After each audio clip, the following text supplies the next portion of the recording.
one of the greatest explorers of the human soul the world has ever known, spent his entire life studying what words cannot contain. This Swiss psychiatrist, thinker, and visionary, a man who delved deeper into the mysteries of the unconscious than almost anyone else in the history of psychology, knew something essential about love. Something that neither films, nor songs, nor magazine advice have ever truly managed to capture. He knew that true love doesn't begin with words. It begins with being, with the way a man inhabits the space around you, with what he does without thinking, with the gestures that emerge from his deepest layers, those he doesn't control, those he isn't even aware of.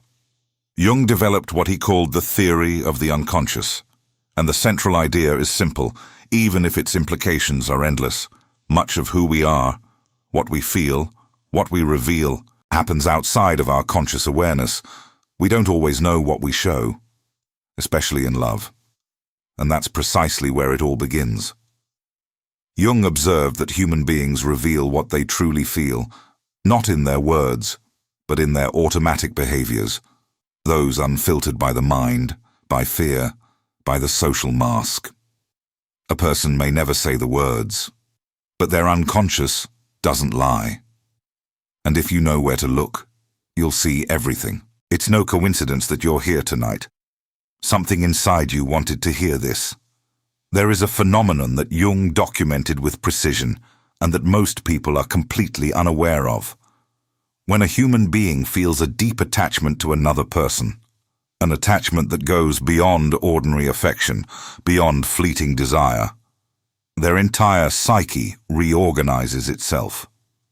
It's as if an invisible magnetic field unfolds around the other person, and this field cannot remain hidden for long, because the unconscious always seeks to express itself. It has no mouth, so it expresses itself through the hands, the eyes, the voice, the entire body. You're not imagining things. You're not seeing things that aren't there. What you're perceiving, those subtle signals, those inexplicable little moments, those gestures that seem to transcend what words between you have ever described, all of it has an explanation. And it's more beautiful and truer than you could ever imagine. But here's what Jung would add here. And this is the part most people don't want to hear because it's more demanding than simply reading the signals. Understanding what a man reveals without speaking is also understanding what you are truly ready to see.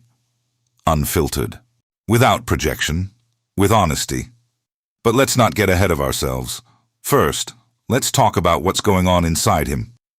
Jung observed that profound love, not infatuation, not superficial attraction, but the kind of love that transforms a person, settles in the oldest layers of the psyche. It is not a conscious decision, it is a recognition, as if something in the deepest unconscious were saying, this person. Not for a reason that logic can easily explain, but because something within it recognizes something in you. And that recognition, it transforms the way he pays attention to you. Observe a man who truly loves you, not what he says, what he does. He remembers details you didn't even notice mentioning, the name of your colleague who makes your life difficult, how you like your coffee, that book you mentioned in passing 6 months ago. A man who loves you on a deep, unconscious level, in the way Jung would understand love, doesn't remember these things because he's consciously chosen to pay attention. He remembers them because you occupy space in his unconscious. And the unconscious records everything related to what matters to it. It's not about performance. It's about presence. And presence is perhaps the rarest thing that one human being can offer another. Do you see the difference? A man can say, I'm thinking of you, and only think of you at the moment he says those words. But a man whose unconscious is oriented toward you, he thinks of you when you're not there. He sees something on the street, and it makes him think of you. He hears a song, and he wants you to hear it. These little things he shares with you, for no particular reason, no special occasion, they're leaks from the unconscious. They're windows onto what he doesn't say.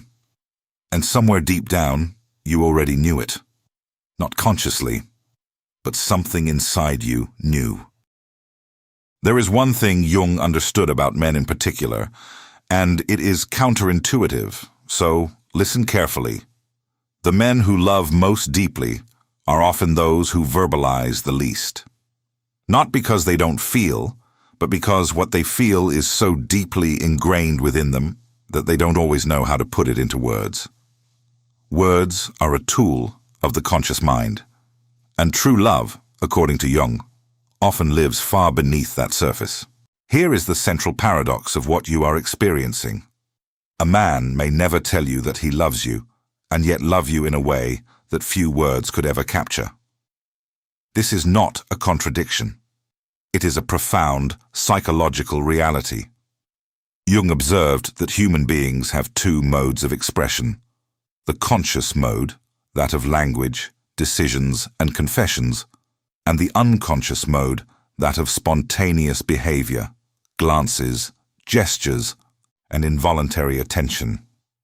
And in deep emotional relationships, it is almost always the unconscious mode that speaks first, and that speaks the most truthfully. A man may hesitate to speak the words because he is afraid, because he has been hurt, because his old wound, what Jung called the shadow, tells him that to name love is to risk losing it.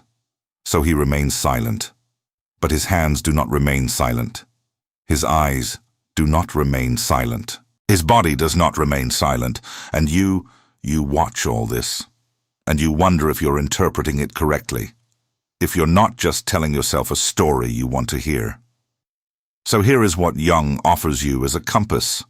Not a checklist of signs, but phases, deep currents in a man's behavior that naturally follow one another when a real love is forming or existing without words having yet found their way. The first phase, you could call it the silent orbit phase. This is the phase where he gravitates towards you without seeming to. Without any explicit reason, he finds himself where you are. He finds excuses to be in the same space. He prolongs conversations beyond what was necessary. He invents reasons to contact you. A trivial question, an article he thought he should show you, a joke that made him think of you. It's not calculated. It's the exact opposite of calculation. It's the unconscious that directs the body towards what attracts it, like a plant towards the light. And it might believe it has only practical reasons, but you, if you observe the overall pattern, you see something else. It's there, again and again, in different ways. But there. The second phase is what we could call the phase of effective memory. That's when you notice something strange.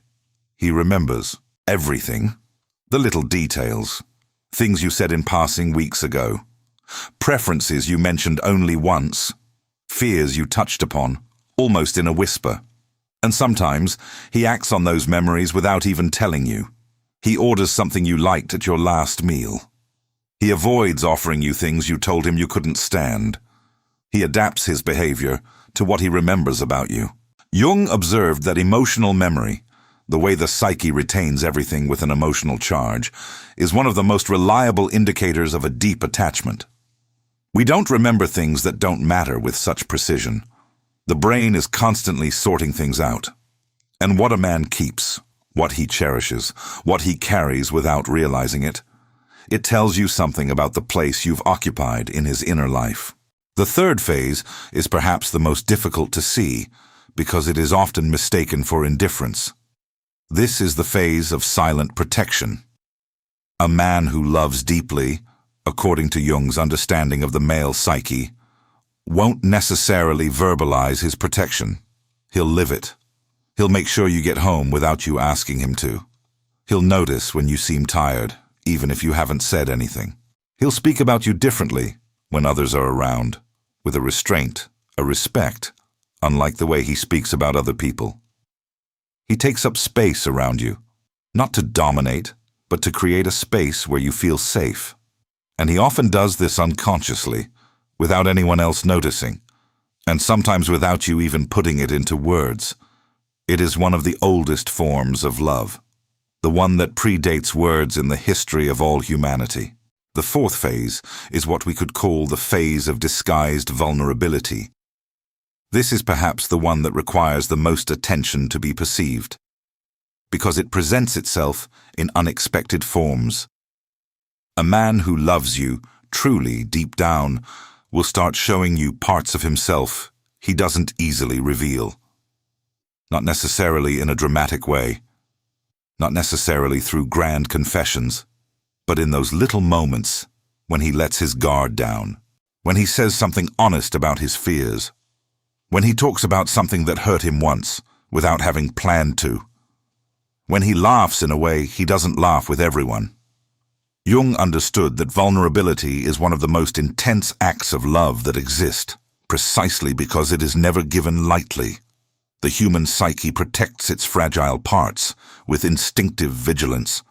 When a man begins to lower this guard with you, unconsciously, without strategy, it means that something within him trusts you on a level he may not yet have named himself. And the fifth phase is that of time.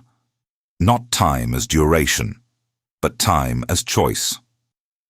One of the simplest and hardest to admit truths Jung posited about love is that what we truly love, we give time to. Not because we choose to do so, but because something within us seeks to prolong the connection, to slow down when the other person is present, to find reasons not to end the conversation. A man who loves you, without saying a word, will find that time passes differently when you're there.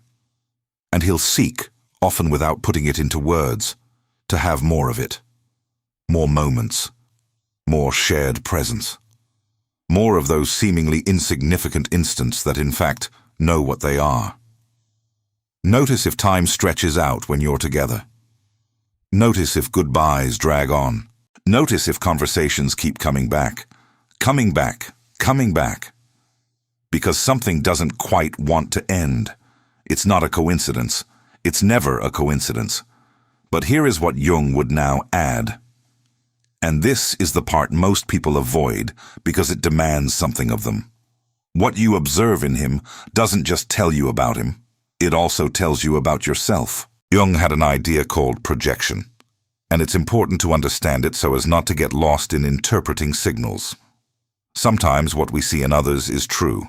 Sometimes it's what we need to be true.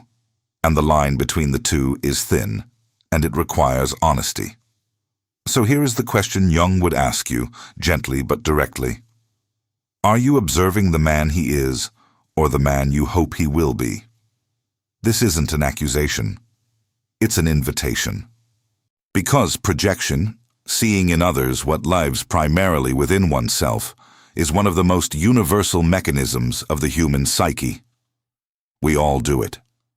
And we do it most intensely in the relationships that touch us most deeply. What you feel for this man, this attraction, this interest, this hope, says something real about you, about what you want, about what you deserve, about what your soul seeks in a relationship. And looking at that head-on, not with harshness, but with curiosity, is perhaps the most liberating thing you can do right now. Because if you understand what you're projecting, you'll also be able to see what's really there. And what's really there, when a man loves you without saying it, is often much richer, much truer, much more precious than any formal declaration. Jung observed that the true work of love is not to decode the other. It is to know oneself well enough to receive what the other offers, with clarity, with dignity, without distortion. And that's your job, not his. Your job isn't to force him to talk. Your job isn't to interpret his silences ad nauseum. Your job is to remain grounded in yourself, in your own truth, in your own worth, enough to see the other person as they truly are. Nothing more, nothing less.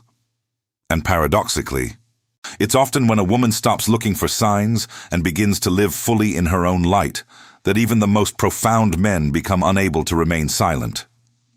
Not because she's been playing a game, but because her presence has become an irresistible invitation. Not a demand, not an expectation, but a light. And light attracts. Always. There's one last thing I want to tell you tonight, and it's perhaps the most important.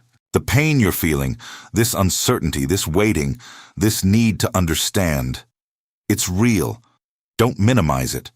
Don't tell yourself you're exaggerating, that you're too sensitive, that you should just move on. What you're feeling exists because something real is at stake for you, and that matters. But Jung offers you something beyond pain. He offers you understanding. A man's unconscious isn't made of calculations. It's made of profound truths, seeking to reach the surface. And sometimes, these truths arrive before words. Sometimes they never arrive clothed in words at all. But they are there, in gestures, in memory, in the time he gives you, in the way he silently orbits you. What you perceive is not an illusion. Your soul can read things that the mind takes time to formulate. And you who observe, you who seek to understand, you who refuse to be satisfied with the surface of things, you are someone who deserves a relationship in which you don't constantly have to guess. You deserve someone whose conscious and unconscious minds eventually align. Someone who shows you and tells you. Someone who orbits you silently and who one day also finds the words. Perhaps this man is capable of it. Perhaps he needs time. Perhaps what you are observing is the beginning of something still searching for its form. And perhaps, just perhaps, the most powerful thing you can do right now is to remain yourself. Whole. Present. Without reducing yourself to waiting for what he will or will not say.